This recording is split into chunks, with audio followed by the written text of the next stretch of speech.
Bonsoir. Une fois n'est pas coutume, j'avais l'habitude de faire mes interventions en Wolof, mais aujourd'hui, peut-être exceptionnellement, je vais intervenir en français avant de faire la traduction en Wolof, l'une des langues nationales de mon pays. La situation dont je vais parler concerne principalement le Sénégal, mais ce n'est pas une spécificité sénégalaise. C'est une situation qui prévaut presque partout en Afrique.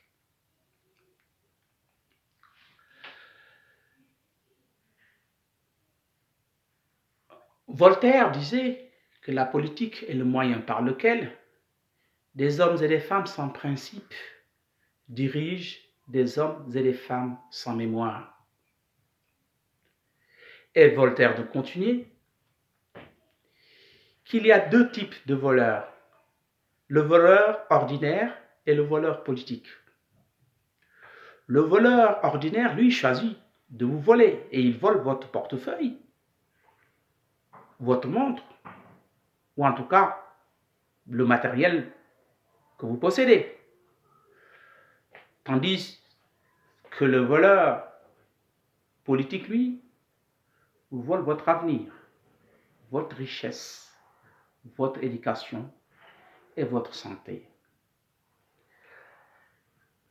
Voltaire disait aussi qu'il y a deux différences fondamentales entre le voleur politique et le voleur ordinaire. C'est que le voleur ordinaire, lui, il est poursuivi par la police, tandis que le voleur politique, lui, est protégé par la police. Pour vous rafraîchir un peu la mémoire, on va remonter un peu dans le temps, en 1988.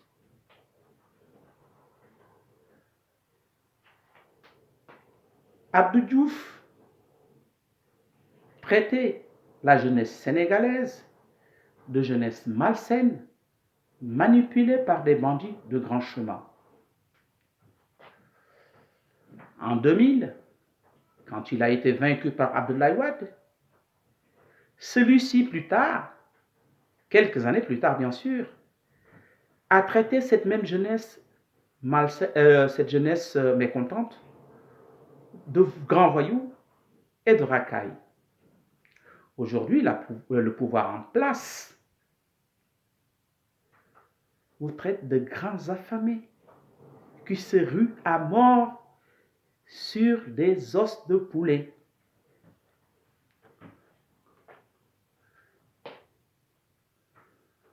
Donc, chers amis sénégalais, chers jeunes sénégalais, ne soyez plus sans mémoire.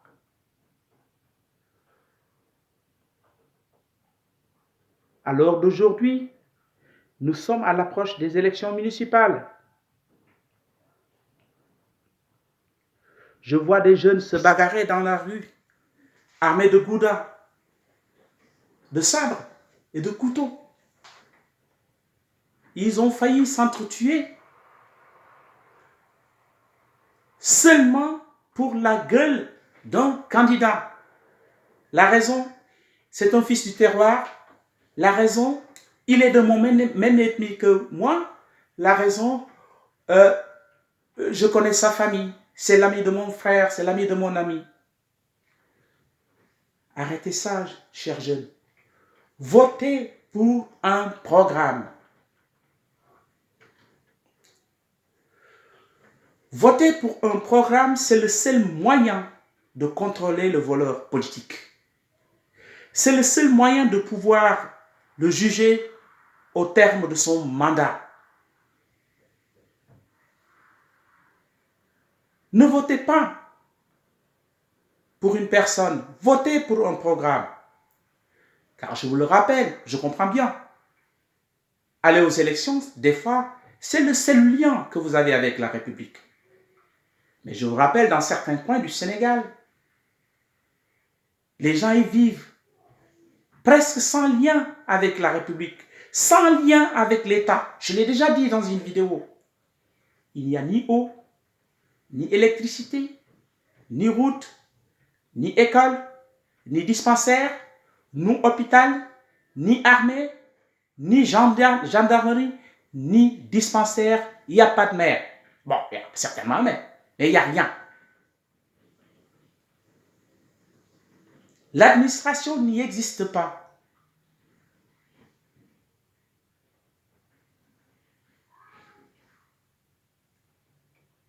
Votez pour un programme qui va rétablir les liens entre le citoyen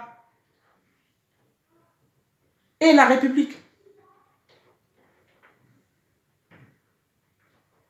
Ne vous laissez pas berner encore une fois par ces gens-là qui vont retourner demain pour vous insulter encore une nouvelle fois. Sama mbokk yi li ma wax ci tubaab danaa ko jéem a tekki ci wolof li may wax nag xale Sénégal ñoom laa ko gën a jagleel waaye képp kuy doomu Afrique war nga ko mën a déglu. dafa am fii benn borom xam-xam bu rëy yàgg na newoon na politique mooy pexe bi nga xam ne ay góor ak jigéen yu jubati ñoo koy njariñoo di nax yeneen góor ak jigéen yi nga xam ne ñoom mémoire maanaam duñu fàttaliku seen xel duy fàttaliku nee na nag ñaari xeetu sàcc ñoo am sàcc bi nga xam ne day wër ci dëkk di sàcc mooy ki nga xam ne mooy sàcc sa montar wala mu sàcc sa téléphone wala mu sàcc sa kalpe ak beneen sàcc bi nga xam ne nag kooku sa avenir lay sàcc sam njariñ ci réew mi lay sàcc sa alal lay sàcc sa liggéey sàcc sa formation sàcc sa wérgum yaram kooku mooy sàcc politique bi mu dellu si daal di ne ñaar ñoonu nag lii rek moo leen wuteel maanaam sàcc mbedd kii sàcc ci mbedd mi moom mooy tànn ku muy sàcc waaye sàcc politique bi yow yaa koy tànnal sa bopp mun dellu si ne leneen ñu leen wute mooy sàcc mi ci mbedd mi baadoolo bi moom police moo koy topp di ko dàq jàpp ko tëj ko police waaye sàcc politique bi moom police moo koy aar ma dellu si comme dañu ne xel mi duy fàttaliku da ngeen ñàkk fàttaliku dinaa leen wax dara 1988 Abdou Diouf jógoon na ne yéen xale yi vous êtes des bandits de grand chemin manipulés vous êtes une jeunesse malsaine manipulée par des bandits de grand chemin maanaam ay xale wuyu ngeen ay mag yu jubadi téeleen ni duuta mbaay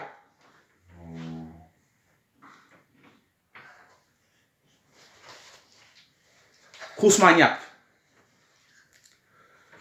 Abdou Diouf mu daanoo Ablaye Wade jël nguur gi ñëw ne leen ay rakaay nag mooy ki nga xam ne maanaam juddu gu ñàkk teggin la jóge tey nguur gi nekk ci réew mi ci làmmiñu ci gémmiñu El Hadj Diouf ne leen yéen ay baadoolo yu ñàkk li ngeen lekk ngeen bay xëccoo ay cuissu ganaar ay pooju ganaar ma bëgg leen xamal li xew tey nii ñiy jëm ci élection yi jub si di ñëw ma dégg xale yi jóg ñiy gànnaayu ay paaka ay mboldeek lu nekk di dóorante di xeex bay waaj a reyante taxaw rek naan sama candidat wala dee ma ne bu leen kenn jaral dee. Bu leen voté ndax diw sama mbokk la, diw ñoo bokk xeet, wala diw doomu gox gi la moo tax may voté ak moom. loolu dafa xewi. xam nga lan moo mën a tax ngeen contrôler ñi politique yi leen di sàcc? voté leen ngir programme. programme moo mën a tax ngeen contrôler sàcc bi. nit ki bu ñëwee ne lii la waroon def, bu demee ba at yiñ ko mayoon di jege si, ci programme bi mu tëraloon nit ñi wax ak moom ci la ñuy sukkandiku mun a wax ne kii liggéey na wala liggéeyul, sàcc na wala sàccu. ma yëgal leen nag li ngeen war a am ci programme bari na. ndax nee naa leen boo leen demee ci yenn réew yi, ci yenn gox yi, l'école amu fa, dispensaire amu fa, hôpital amu fa, police amu fa, gendarmerie amu fa, administration jegewu fa. kon li ngeen mën a voté ci programme, woote ki leen di woo ci programme bu takku ñu leen lii laa leen defaral, loolu ngeen di xool na xam ne lii moo gën a méngoog ñun xale yi lu ñu bëgg, jeunes yi lu ñu bëgg, ak Sénégal lu ñu bëgg, ngeen voté ci loolu. waaye naan rek diw ba dee ndax lan dalaa neex, ndax lan sa mbokk la, déedéet. parce que bu leen politiciens yi yabee, dafa fekk yéen ngeen ñàkk xel, ngeen fàtte démb. waaye bu doon da ngeen taxaw di fàttaliku démb, di voté ngir programme, lu xew nga ne yaa fi newoon li tey li nekkul, demal sa yoon.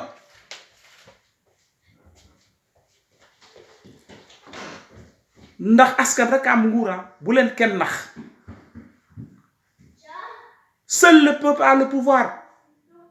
boo leen fi toogee nag di nelaw ñu leen raay mbelle, sàcc seen alal ba pare jàpp leen ni xuusmaa ñàpp, fu leen neex jublu leen, fu leen neex ngeen def. ñu ñëw feesal seen poos ba mu fees, romb leen ak i 8-8 ak i 4-4. yéen ki faju, ki feebaroon du faju, ku xiifoon du lekk, ku ñàkkoon liggéey du xëy. kon nag tey gaa yi daal loolu laa ni yëgal, na ngeen bañ ba teet di voté ngir programme, bañ a voté ndax nit ki daf la neex wala sa mbokk la. jërëjëf, wasalaam, ba beneen yoon. Merci.